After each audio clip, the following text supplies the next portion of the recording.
malaria malaria threat map, and also some of these data you see them as we go on in the course of this presentation. So particularly, we've also learned that for you to venture into any mathematical model, you must also learn to understand the language. So the language is very important for you to actually learn, for you to actually venture into any area of modeling. So you must learn the terminology, the area, so that you can be able to speak to the policymakers, be able to talk to those people that are involved in the program. So particularly, we have, for example, the HMIS, and that is the Health Management Information System. And all of these management information systems are actually data banks where programmers, people in the program, maybe in malaria program or NTD program, that's in the tropical diseases, and also those people from various section or subsection of the Federal Ministry of Health actually deposit data. We have the Health Management Information System. We also have the District Health Information System as well. Too. Some of these are platforms that have been set up by WHO for majorly developing countries, that's African countries in sub-Saharan Africa, to actually deposit their data. And if we go to some of these data sources, some of them are free and open source. You can actually obtain some of the data that has to do with some of these infectious diseases. So we also have data that has to do with particular health outcome. For example, we have the TES data, like Therapeutic Efficacy Studies. So in much of the cases, you see TES data in various also platforms, like if you go to the platform for the NIMA, for example, NIMA are actually responsible, that's Nigeria, where we have the nation contributing to majority of the TES study, that is efficacy study in terms of ACTs, because ACTs are the drug which are used for the treatment of malaria. So major what the country does is to select sentinels across the country, and those sentinels are responsible for taking samples from individuals and then follow up this individual over a period of time and collect data that has to do with efficacy study of ACTs. And then we also have the routine health information system as well. So the routine health information system has to do with data sources that is collected routinely from our various primary health facilities in the country. And so for the primary health facilities, which are located in various places, in various communities. So this individual pull this data into the NMDR data platform, and it's done every day and then be aggregated into weekly data and also monthly data, so that individual can actually source this data and then bring forth reports. And then we also have the surveillance and monitoring evaluation of. Also, we've heard from Prof that our center actually work with the small group for the federal ministry and for the NMEP, that National Malaria Elimination Program. And so we work with them to actually aggregate, to actually see how our models from their data, from the routine health data, can actually address issues that has to do with surveillance in the country, that has to do with addressing information, addressing problems with our model. So it's not just a model that has to do with theory, but also a model that has to translate from the theoretical perspective to also applications in addressing policies in the country. And also we have the health demographic surveillance system. All of these are systems where data are being reposited so that we can actually get our hands on this data and then work on them. And also from the national level, not just on the national level, we also have also the community base. Community health workers also collect data, and we will see some of these community health workers in our various communities also engage in data collection. Some of them work with most of these NGOs, and we have NGOs that are designated to several states. For example, where I come from, that from Ekiti State.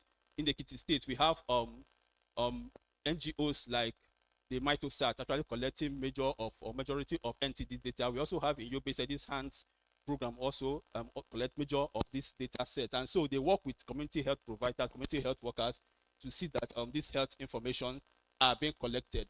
And then, of course, we've learned of the National Malaria Elimination Program, which is a subgroup of the Federal Ministry of Health, that work directly with malaria data. And under that subcommittee, we also have the smear group, that is the surveillance and monitoring evaluation group, that we actually attend their monthly meeting every day to see how our models and also the data from the routine health information can actually address most of the research questions. And we see some of the research questions that was posted by Prof yesterday. Some of those questions we actually questioned from the NMEP program, that's the National Malaria Strategic Program. So they are programs that actually they give us their questions, and we see, okay, what data are available in their repositories, and we use those data to answer the questions.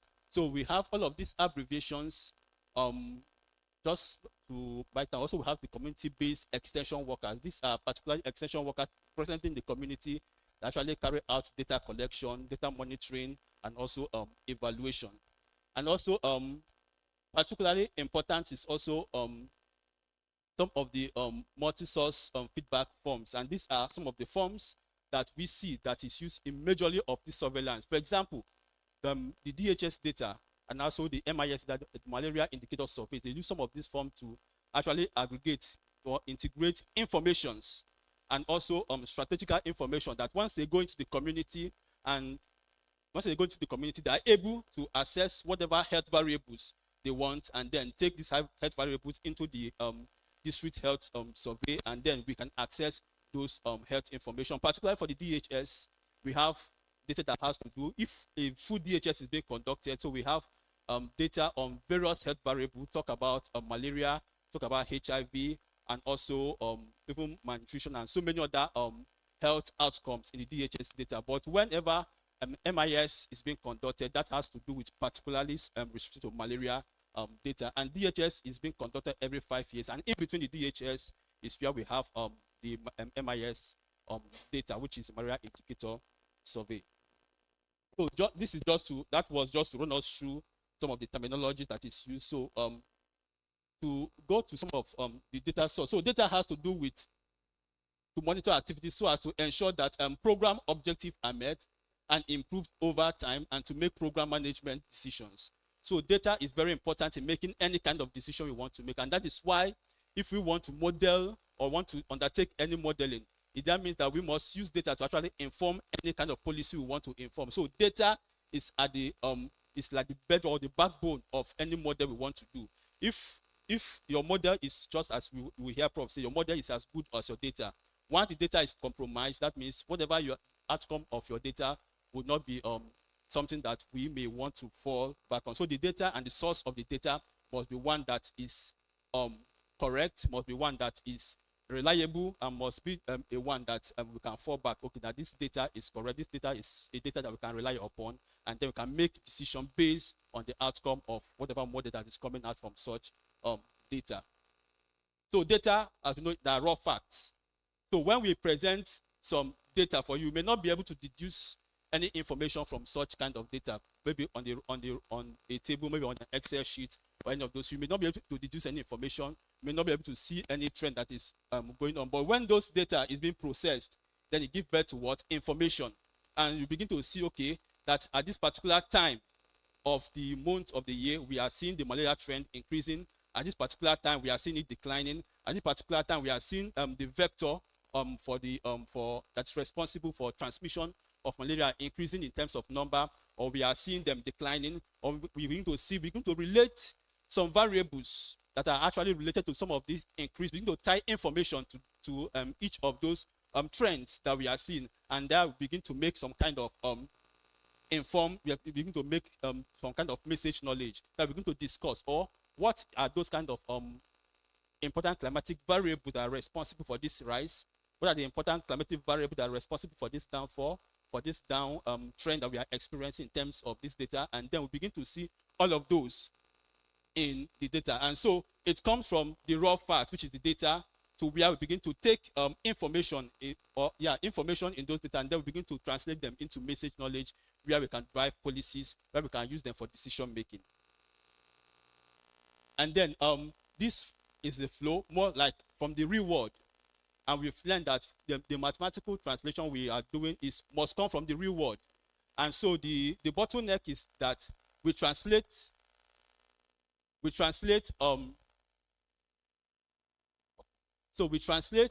the mathematical term from the real world into the mathematical terminologies. And then we must now also translate whatever we have in the mathematics back to the real world. And that is where the challenge always comes, that if we are able to bring, okay, those mathematical equations, because as we've learned, the question is always from epidemiology.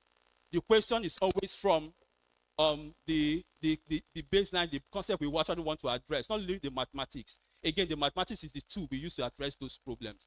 Mathematics are just like the tools that we use, and we use to touch each of those problems. So if we come from the mathematics and then we are able to translate those questions we have in the biology, in the epidemiology, into the mathematics, there's also a need to also take back those mathematical concepts back to the epidemiology world, where we can make informed decisions, where we can take decisions, where we can begin to translate this into the real world and everyday life. And so we have to collect those data from the real world.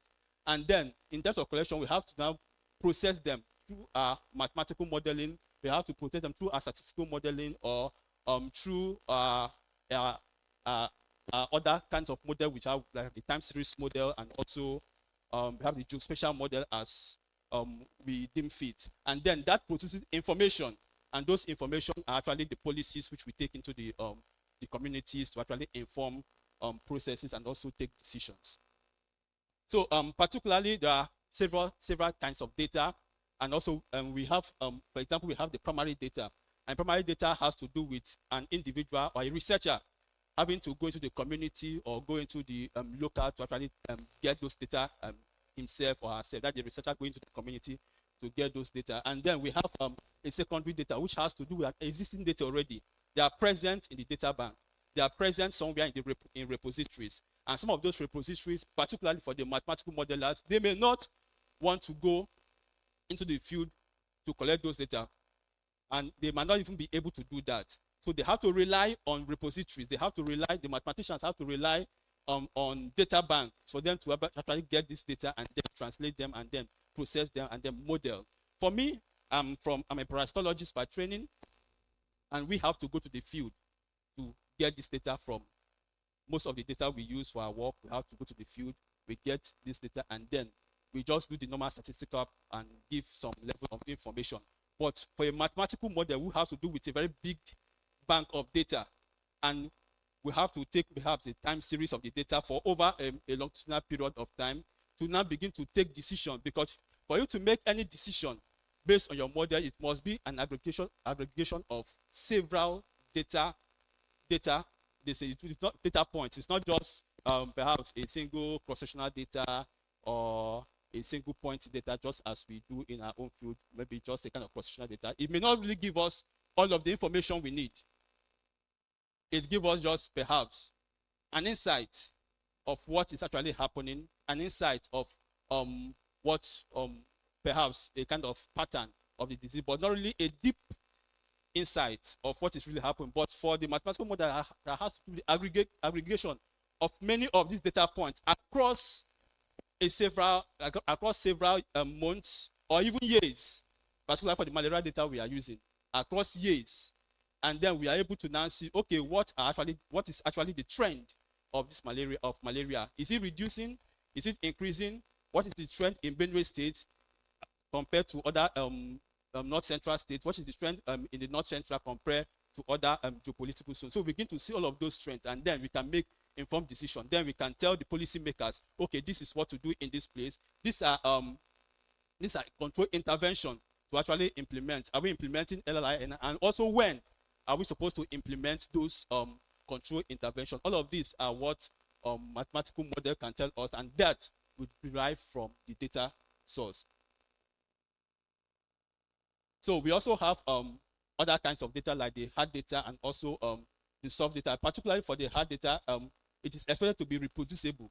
So even if you change those that are collecting the data for the hard data, and you change them to other, perhaps you change the community health workers from Mr. A to Mr. B, at the end of the day, the data they will still collect will still remain the same, will still come out the same.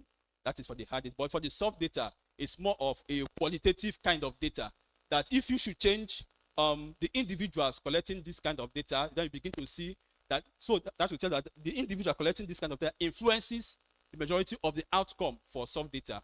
But for hard data, even if you change the individuals collecting this data, it still comes out the same. So it is a more of a quantitative. If it is A, it is A. If it is 2, it is 2. If your age is 20, it is 20. So it does not vary.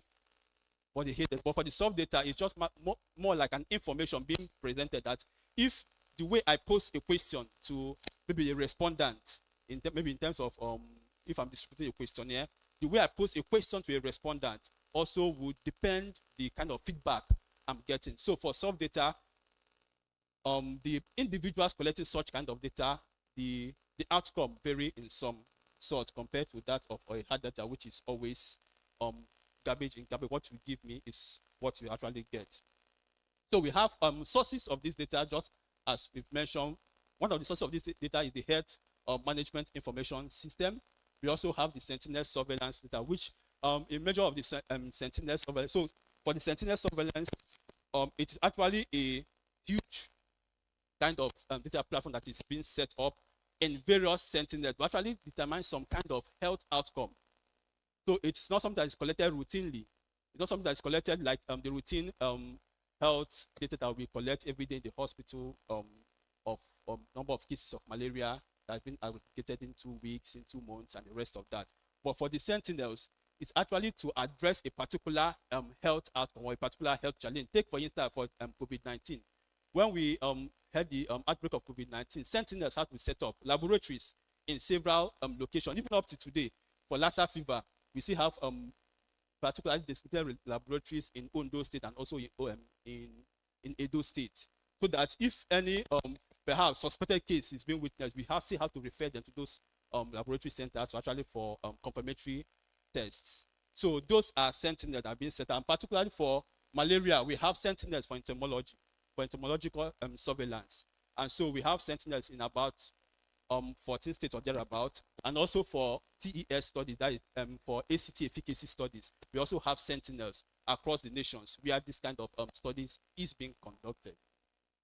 So we also have records where each of those information are being deposited, like the trainings, like trainings, and also staff record, and as well as vital registration system, where all of these information are being recorded and then deposited into some of these data bank that like the district health information system, and also other health system platforms which we have.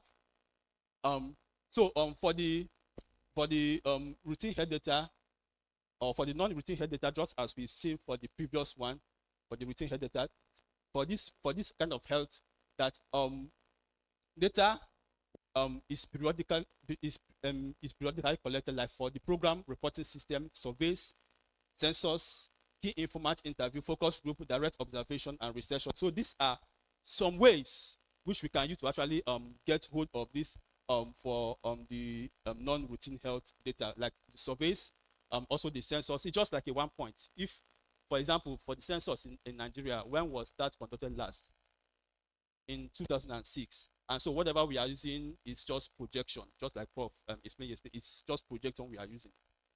All right. And so these are just point data. Those are not routine data like we see in the previous slide. And also we have other ways we can collect some of this non-routine data, like the key informant, the KII, the key informant interview. We also have the focus group, which has to do with gathering individuals in a particular location or in a particular space, and interview them to bring out some of these questions. And then we also have the key informant interview. Unlike the focus group, we have to do with the service provider themselves, those people that are involved in policies, for example, the doctors or the health workers in the community. That has to do with the key informant interview, because they are the people in the field, and they can give information on what is going on intervention that have been implemented in such a community and the rest of that. And then we have direct observation, and again, research studies. Of course, also in mathematical modeling, it's also very important for us to know that when all fails, we can also rely on research of individuals that been work, we must also know that we can actually get some data sources from research work, good research papers. We can also make parameter estimations from good research papers. And so we must, and that's why Prof is always emphasizing you must read wide. Any area you want to venture in, you must read real wide to actually see, okay, this is what is ongoing in this field of research, and these are the parameters I can actually estimate from literatures. So it's also a good source of data.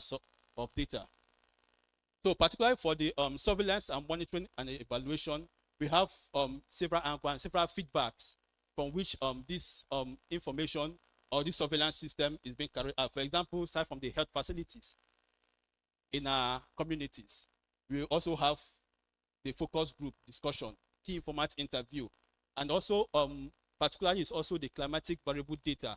And it's also very important in this era of climate change as well. We've seen several distortions actually being caused by climate change. We've seen cyclones, we've seen gradual increase in terms of temperatures, we've seen different kind of rainfall pattern, we've seen drought, particularly desertification that's coming from the northern region. We've seen deforestation. So all of these are climatic are things that actually affect our climate, and then we begin to see some alterations in the level of climatic variable. And so all of these climatic variables also have a way to impact on malaria dynamics. And so it's very important to incorporate some of these climatic variable in, if at all that is the research question we actually want to, and that is actually one of the key take home in this our workshop in terms of applying climatic variabilities to our model. And then we also have rapid assessment, sensors. All of these are feedback which we get from surveillance and monitoring and evaluation. And then for the routine health information system, which is a kind of information system which is continuous. The data collection is continuous in the primary health center. If for those coming in for malaria tests, or for those complaining for one ailment or the other, the information is being collected from those individuals. Information is being collected from those people, whether the demographic information, and then their health status, and if they use any intervention, if they've taken ACT in the past 2 weeks, and thereabouts. So all of those information are being collected, and once they are collected, they are registered. And so that is how information is being gathered for malaria and also for other health complications or other health outcome. And so this information for malaria is being deposited into the National Malaria Data Repository, that's the NMDR database, for which we are, the center, ICAMMDA, is using for every of our modeling work. And so the key function for the routine health information system has to do with the collection of the data by the health providers, and then have to compile those data. Of course, data has to be transmitted. And in transmission of this data, it comes from top to the bottom. So this data is being collected in the primary health facilities. And then they are aggregated in the local government, and then to the state, and then to the national. And then the national make decisions, and those decisions are then also from the top to the bottom, and also interventions are also being given out based on the peculiar needs of those localities. And so that is where modeling actually comes in, because in terms of giving out this intervention, there will be cost effectiveness that must be taken into consideration to give out those interventions. We must know, okay, where do we have those the peak in the states? Where do we have the highest malaria burden in the country? Where do we deploy LLIN? Where do we deploy SMC? Where do we deploy all of those interventions so that we'll be able to maximize each of those interventional plans for each of those states?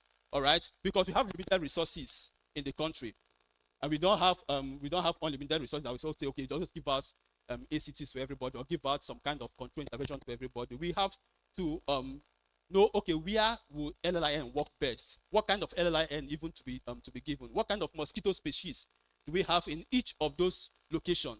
Are those mosquito species actually having resistance to the insecticide used in those LLIN? All of those considerations is what is information that mathematical model can give us, so that we can take informed decision in terms of delivery of those health intervention.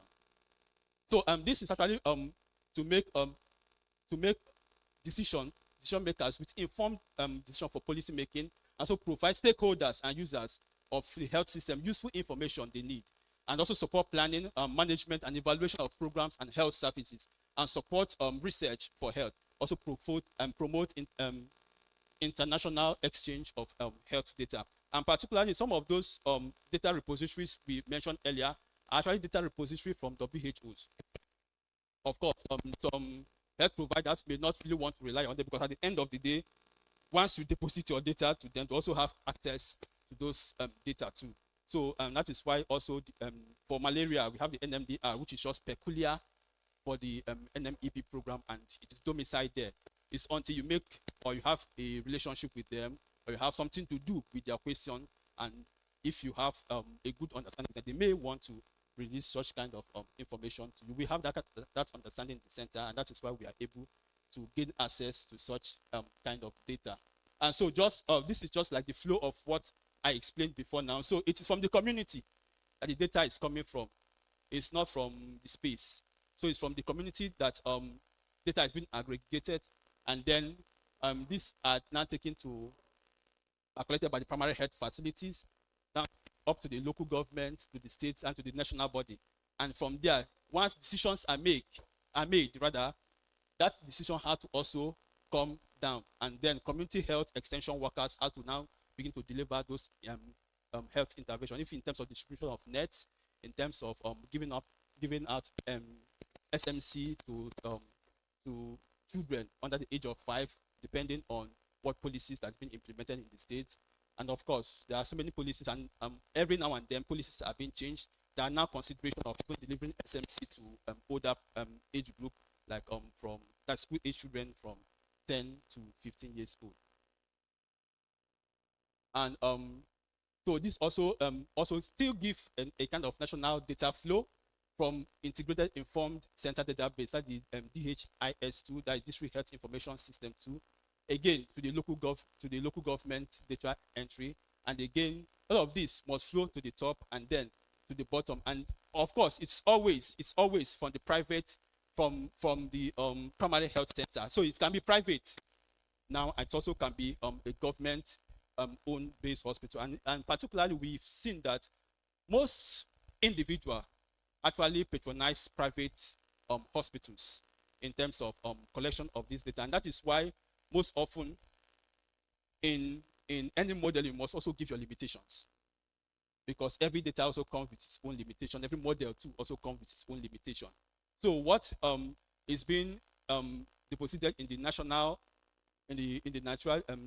national malaria data repository is mainly, of course, we also have inputs from the private hospitals, from the private facilities, but majorly there are inputs from the government-owned hospitals, and that may not be able to track all of the routine cases we have every day. And also, you also want to also consider that individuals also may not want to visit even the primary health or even the government-owned hospital, but also even on their own, just go to a pharmacy shop and pick up ACT and then treat. And we may not be able to report all of those cases in the data repository. So there are some missing, of course, data, but all those are limitations we can capture in our model and also communicate that to the policy providers.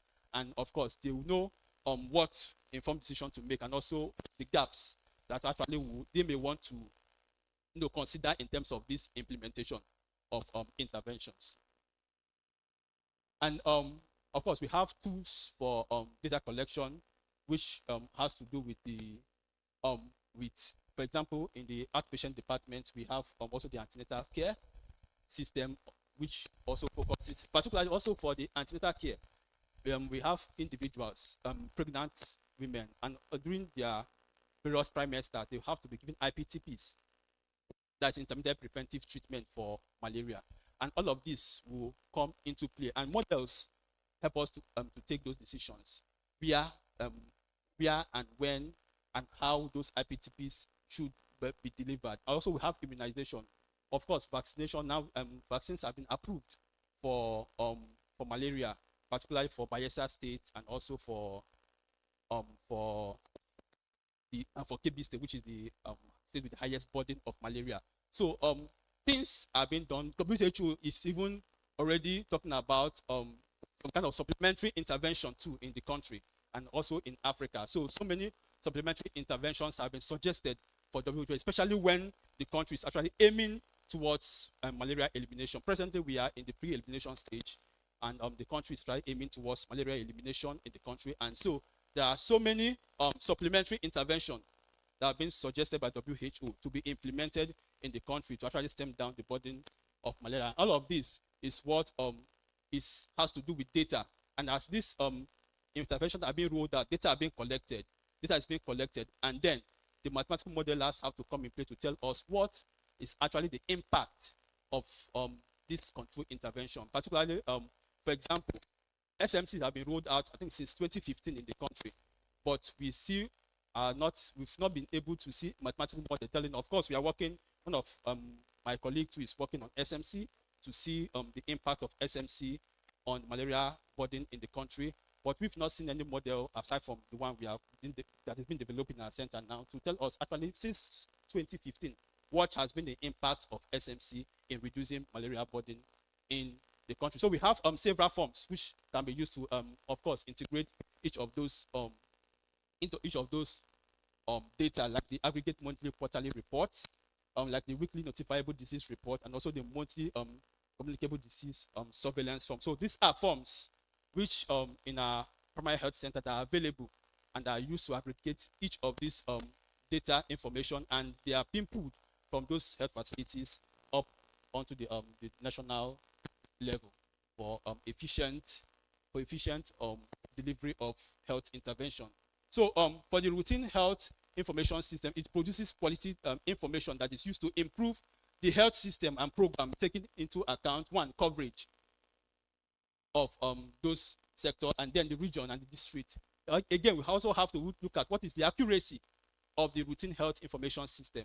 Again, we know that routine health information is a continuous collection, but like the drawback I've earlier stated, it does not cover for all of the cases that we have. For example, if health facilities are reporting the cases, it does not cover the cases that is being taken to the pharmacist, or someone that does, oh, I feel malaria symptoms, let me just go to the pharmacy and get some ACT and just take. Some kind of presumptive treatment doesn't take care of individuals going for presumptive treatment. We also have the completeness. So majorly we may be able to get all of those. It will not really give us what is the prevalence of that kind of that kind of disease, because it does not capture all of the individuals. And of course, for someone to come to the health facility, it means someone that is feeling some symptoms. And we've known that malaria, for example, that most of the people suffering for or that had parasites in them does not show symptom. All right. For some of us, if we take maybe the RDT test, it may even come out negative. But until we take a more sensitive laboratory analysis like the PCR, they begin to see some traces of the parasite. So these are so many and these individuals are actually the individuals that are more responsible for the transmission of the parasite in the population. All right. So they are very important in terms of the disease dynamics of malaria in the country. And so, but routine health information system may not be able to give us that kind of population. And so, of course, that has to do with the completeness, the frequency of collection. The frequency of collection is continuous, but it is not the coverage now is not. You may not be. It may have limitation in terms of the coverage, because it does that report for some sort of treatment or some sort of ailment that you may want to test of malaria, and that is the data input you may capture. So, in discussing any model from using routine health data, you must also discuss those limitations. You must also make sure that you discuss those limitations. You must be transparent. That is the key word. As a researcher, you must be transparent in what you are showing, in what you are telling the policymakers. Oh, this is the data I use, and these are possible limitations. And so, in terms of delivery of any health intervention, they may want to now begin to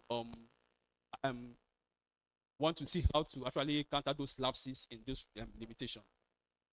And then we have the performance of the routine health information system as driving factor, like the technical, the standardized indicators, data collection platform, the appropriate information, also the skills that is needed for the collection of this. All of these are important factors that we must consider in terms of collection of this data. Then organizational structure for the health system. We also have role of responsibility, and then the behavioral. Then we have to talk about the motivation, the attitude, and the values. And particularly for the health providers, motivation is a key factor in terms of data collection. And if they are not properly motivated, you see, now when you begin to see some kind of data falsification. And you begin to see some funny things. Even when you see the data, you see some funny things in the data. And so they must be properly motivated in terms of remuneration, in terms of, adequate compensation and whatever. For the community health workers, they must be properly remunerated. For those collecting, going into the community, going to hard to reach places. So these individuals must be properly taken care of so that they have motivation, they have confidence, and also of course carry out their responsibility, carry out data collection responsibility effectively, so that we can have even more effective and more good models and more good model outcome. And so for the routine health information system, maybe subsequently I may still come up again to also round off the slides, but I may want to stop on the routine health information system. Then we can maybe in the subsequent discussion we now discuss other data sources like the survey data source, where we have to talk about DHIS data and also the MIS data. For the strength of the routine health information system, ideally reflective and integrated within health system activity. So particularly, this kind of data has already been captured in the budget. So whenever the Federal Ministry of Health is giving out their budget, this already has been captured.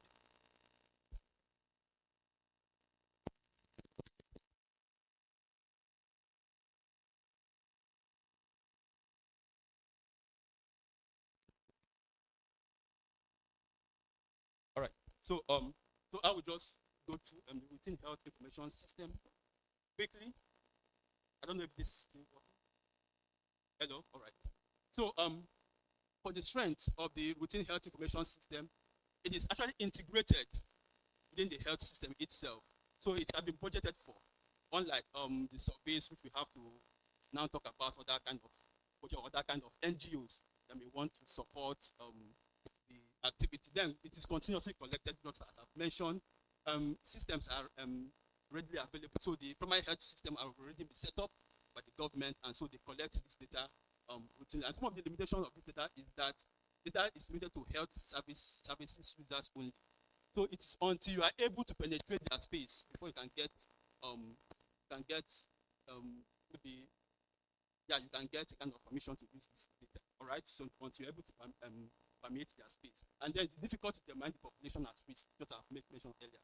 You cannot use it to track the prevalence. You cannot use it to get the population actually at risk. For taking instance for malaria, where we have 80%, or let me just put in a range 60 to 80% of individuals which are asymptomatic. You cannot use the routine health to capture that kind of data. So quality and completeness of reporting, which is dependent on the motivation of the healthcare providers. And then potential for double counting is also there, and also both between the facilities, and also it is sometimes it is poorly funded. Of course, we've heard that so it's no longer used in Nigeria, but our health system, some of them are poorly funded. So some of the performance of the routine health surveillance system is to strengthen subnational level surveillance and response for priority diseases, and also to share resources among disease control programs, translate surveillance and laboratory data into specific and timely public health actions. And this is where modeling comes into play to actually see, okay, how can we translate this data? If you're able to get access to this data, how can we translate them into meaningful impact in the society? And this can help us to predict epidemics. For example, if we are able to do some time series analysis on those data, we're able to see, okay, where is experiencing those diseases, where are we experiencing the peak, where are we experiencing the drop, and then we're able to make us serve as an early warning system to actually make interventions in each of those areas. Let me just go quickly. So I think I will have to stop here. So subsequently, talk about the integrated disease surveillance and response system. So thank